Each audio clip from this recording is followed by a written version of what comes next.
Thank you very much for the invitation and congratulations for the organization of this great event. I'm very pleased to be here today with you. And I want to start my presentation quoting a statistician, Deming, who said that without data, you are or we are just another person with an opinion. And my presentation is covering this idea. We need data in order to better know complex realities such as gender equality is. I structured my presentation in 3 sections. First, a general introduction.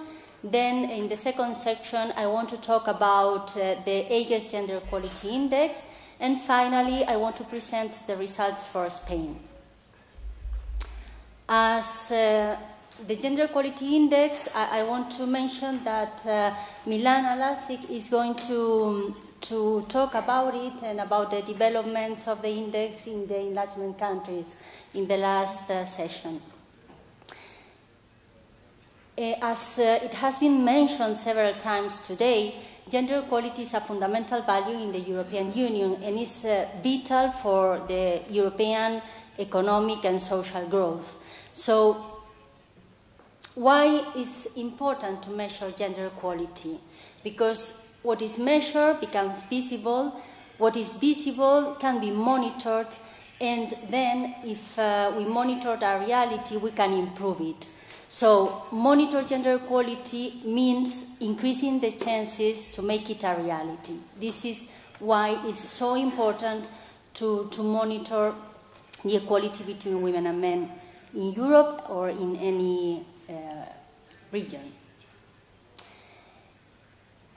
Now I'm going to focus on a specific tool that is the Gender Equality Index developed by IGE, the European Institute for Gender Equality. I was at IGE in 2012 participating in this project. I was there during 3 years from the beginning of the project as a seconded national expert.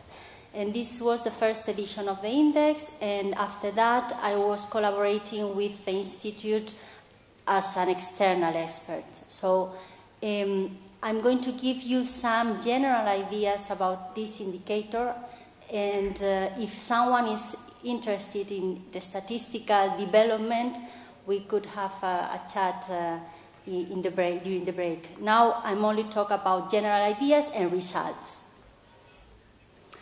The first questions that we had to answer were the following. First, why an index on gender equality? Why to measure this reality with this specific tool, with an index? And the answer is this one, because an index, the Gender Equality Index, as every index, is a synthetic indicator that we obtain when individual variables are compiled in only one measure. And this measure is based on the multidimensional reality, as it is gender equality in our case.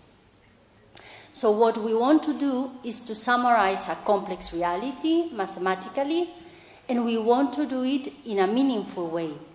This complex reality was combined and measured in something meaningful using the methodology developed by the European Commission and by the OECD that is internationally accepted. It's a methodology on building composite indicators.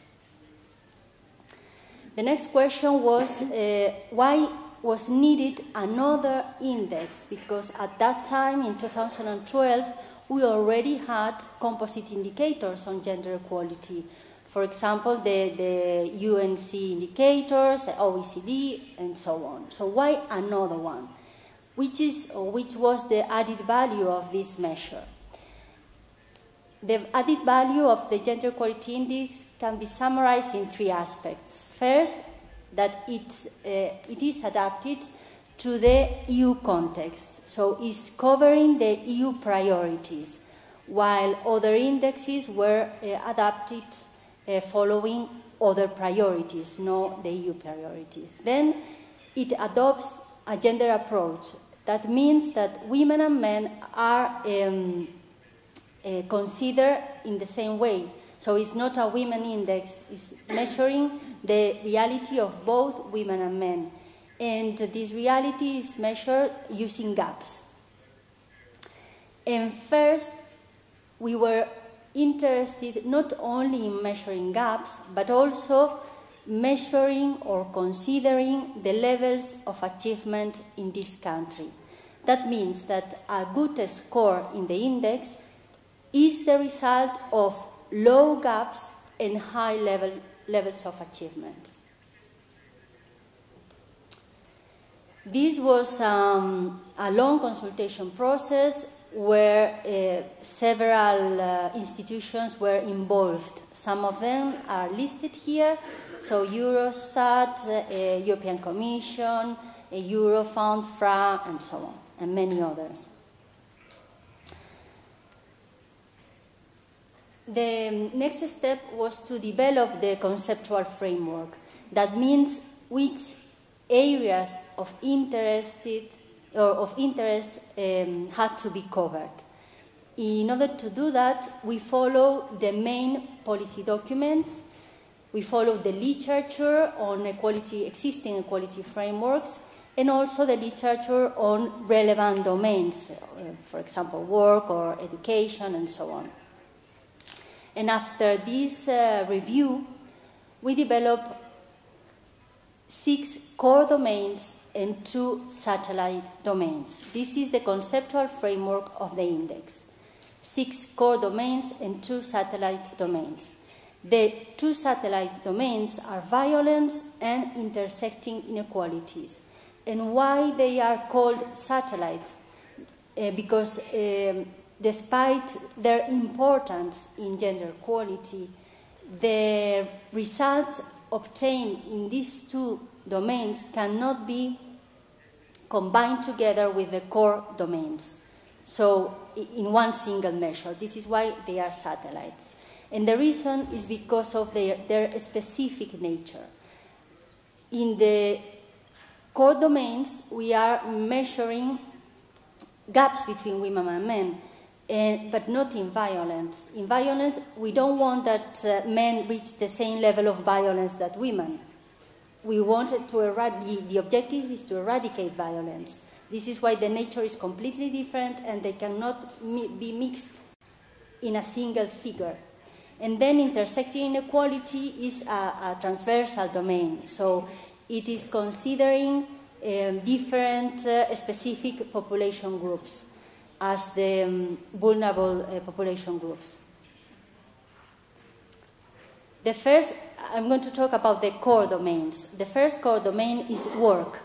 Work considers 2 subdomains: participation in the labor market and segregation and quality of work. And the variables included in these 2 subdomains are full-time equivalent employment rate and duration of working life. This is in the subdomain of participation. And then for segregation and quality of work, we included 3 variables: sectoral segregation, ability to take hours off, and Care Prospects Index, that is an index developed by Eurofund. Regarding the domain of money, this domain covers 2 subdomains: financial resources and economic situation. Under financial resources, we included mean monthly earnings and mean equivalized net income. And then for economic situation, the not at risk of poverty and the income quantile share. For the next domain, that is the domain of knowledge, it distinguishes 2 subdomains: attainment and participation, and segregation in education. Regarding attainment and participation, we consider 2 variables: graduates of tertiary education and participation in lifelong learning. Regarding segregation, only 1 variable, that is tertiary students in education, health, and humanities and arts. Next, we have the domain of time that covers care activities and social activities. Time, let's say, time spent on care activities and time spent on social activities. For the first one, the variables included are care of children, elderly, and people with disabilities. And the second one, household activities, time spent on cooking and other household activities. For the social activities, we included time spent in sports, culture, and leisure activities, and the second one, volunteering. Regarding the domain of power, this domain covers the participation of women and men in decision-making. And there are three spheres: the political sphere, the social sphere, and the participation in the economic sphere. For the first one, we have the ministers, parliaments, and regional assemblies. Then for social sphere, we cover media, sports, and research.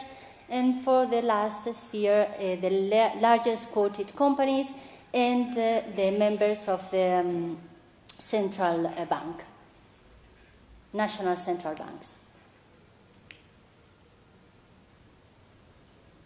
And finally, we have health. That includes three subdomains: status, behavior, and access. For the subdomain of status, we have the self-perceived health, the life expectancy, and healthy life years. Then for behavior, we included smoking and alcohol consumption, and then good habits in eating fruit and vegetables and so on, and making physical activities. And then regarding access to health, we covered two variables: unmet medical needs and unmet dental needs. So once we selected the variables to measure these subdomains and domains, we have what is called the measurement framework. The measurement framework is composed by 31 variables, 31 indicators. These indicators are aggregated at subdomain level, giving us 14 subdomain indices. After that, for each domain, we aggregate the indices corresponding to that domain, and we obtain 6 domain indices. And finally, we aggregate these 6 indices into an overall index. This hierarchical structure has a lot of advantages, because we are not talking only about one single figure. Yes, we have one single figure, the overall index, but what is more interesting is to unpack this overall figure and to analyze the domain indices and the subdomain indices, because in that way we can find the strengths and weakness of each country, and we can find how to improve the results, we can find good practices, and so on. The aggregation was done through this formula, and here I want to tell you only 2 things. The formula is very simple, but I'm not going to talk. If someone is interested, we can do it after that. But I want to tell you that we tested more than 3,000 indices, more than 3,000 formulas, and this was the winner. And why was the winner? Because it was the most robust, which is a very good property in a composite indicator.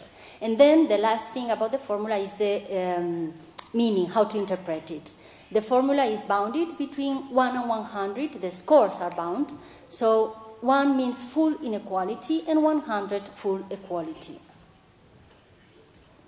The updating of the index is biannual. So this year, AK is going to publish the 4th edition of the index. About the results, you can see here all the countries. The EU average is in the last edition available is 66.2. There is a lot of variability among countries, and leading the countries we have Finland, Denmark, and Sweden. And remember that the interpretation is 1 full inequality, 100 full equality. So all the space that you see in white is the room for improvement. We are very far to reach gender equality in the EU. You see that Spain is a little bit above the EU, and in the following graph I present the trend, the evolution from 2005 to 2015. The behavior in Spain is a little bit better than the average in the EU. And you see in the second figure that not only the score is better, but also the growth rate is higher in Spain. This is in general for the overall index. Now let's see by domain. By domain at EU level, we see that the index with lower score is power, and the index with higher score is health. Nevertheless, power is the domain that registered the highest increase. This is the area in green you see in the figure. The only domain that has registered worsening is time. This is why the area is in red, because it's a decrease. By countries, this is the picture. There is a variability. Again, the Nordic countries are leading the scores, and Spain is above the EU average. If we go by subdomains, we have here participation and segregation that both registered an increase from 2005 to 2015. And if you see the trends, you see that in participation, we register lower scores than EU. These lower scores are compensated with higher scores in segregation and quality of work. I have to say that participation in work is the lowest score. Sorry, let me say it again. Spain is one of the countries with lowest score in participation in the labor market among the EU. The main aspects to highlight about work is that women remain less likely to participate in the labor market, and there is still a large segregation. About money, the variability is lower, so the results are more homogeneous. Here, Luxembourg is leading, as it was expected, and Spain is below the EU average. The results by subdomain show us that, in general, Spain has registered a positive growth rate, but this positive growth rate is driven by financial resources, because in the other subdomain, economic situation, the scores decreased in time. The main messages about money is that women receive lower earnings, and also they have worse economic situation. About knowledge, the situation is more homogeneous. The EU score is 63, and Spain is a little bit above the EU. But domain and subdomain, both scores and growth are positive and higher than the ones registered at EU, and the better scores are presented in attainment. The key messages in knowledge are that it can be considered a precursor domain, because it's the one that starts to register higher figures for women than for men. Women outnumber men as university graduates, and another important message is that gender segregation is still a problem. About time, Spain is quite below the EU average. The results in general are very low. This is a domain that registers low scores. And This domain aims to capture the gender nature of the use of time, and it has a very important role because of its impact in other domains, for example, in participation in the labor market. You see here that at EU level, it has been registered decreasement from 2005 to 2016, but not in Spain. In Spain, the score has decreased only in social activities, but for care activities, we have registered important improvements in those 10 years. The main messages is that women remain disproportionately responsible for caring activities. There is an unequal division of time, and it's urgent to take measures and to improve the situation in this domain. Regarding power, this is the domain with the lowest scores, both from Spain and for the EU. Spain registered a score quite higher than the EU average, and we have a huge variability among countries with scores that range from 20 to 80, so it's huge, the variability, and the majority of the countries have not reached the middle point, have not reached 50, that is half of the way to gender equality.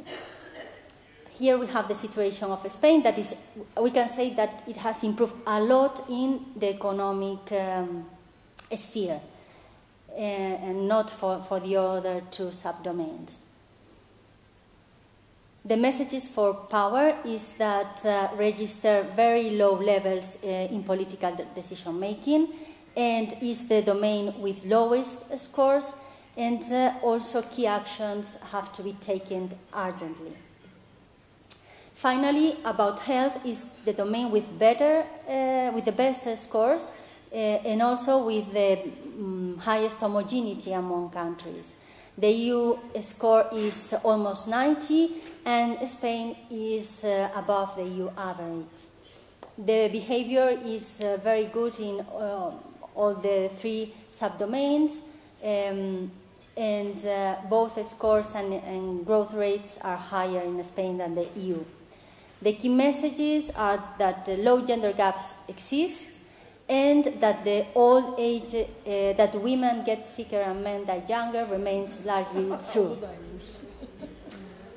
So, in conclusion, the progress in gender equality is as slow as a snail's pace. This was the part of the title of the report, the last report. And three key actions have to be taken: first in decision making, then in segregation, both in education and labor market, and finally measures on share of time spent of care activities mainly. So after more than 50 years of EU policies, the European Union is very far to reach its aim on gender equality. Here you will have more information on methodology, on results. The website is really good and gives you the possibility to play with countries and to compare different results. And other than that, this is my email address if you want to ask me something about the index. Thank you. Çok teşekkürler.